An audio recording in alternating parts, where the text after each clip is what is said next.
Hi నమస్తే. నేను మీ సునీల్ కుమార్ గాజుల. నువ్వు అవసరం లేదు అనుకున్న వాళ్ళందరికీ నువ్వే అవసరం పడే, నీ వల్లనే పని జరిగే, నీ వల్లనే ఉపయోగం ఉండే, నువ్వు లేకపోతే వీలు కాకుండా ఉండే పరిస్థితులు త్వరలోనే వస్తూ ఉంటాయి. దానికి కావాల్సింది కొంచెం ఓపిక పట్టి చూడు. ప్రతిదీ మారిపోవడానికి ఆస్కారం ఏర్పడుతూ ఉంటుంది. ఈ సృష్టిలో ఉన్న ఏది కూడా మారకుండా అలానే లేదు.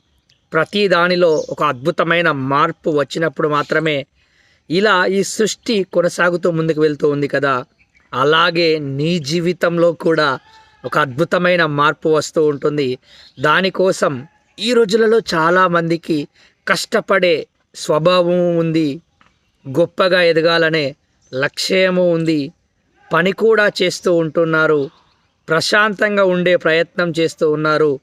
కానీ ఇంకా నా జీవితంలో మార్పు రావట్లేదు అని ఓపిక నశించిపోయి అనరాని సందర్భంలో అనకూడని మాటలు అంటూ ఉంటున్నారు. కోప్పడకూడని సందర్భంలో కోప్పడే ప్రయత్నం చేస్తూ ఉన్నారు. కానీ ఎప్పుడూ కూడా ప్రశాంతమైన మనసుతో ఉంటే మనిషి చాలా అద్భుతమైన విజయాలు సాధిస్తూ అందరికీ ఉపయోగపడే విధంగా ముందుకు రావడానికి ఆస్కారం ఏర్పడుతూ ఉంటుంది. ఆలోచించు మిత్రమా.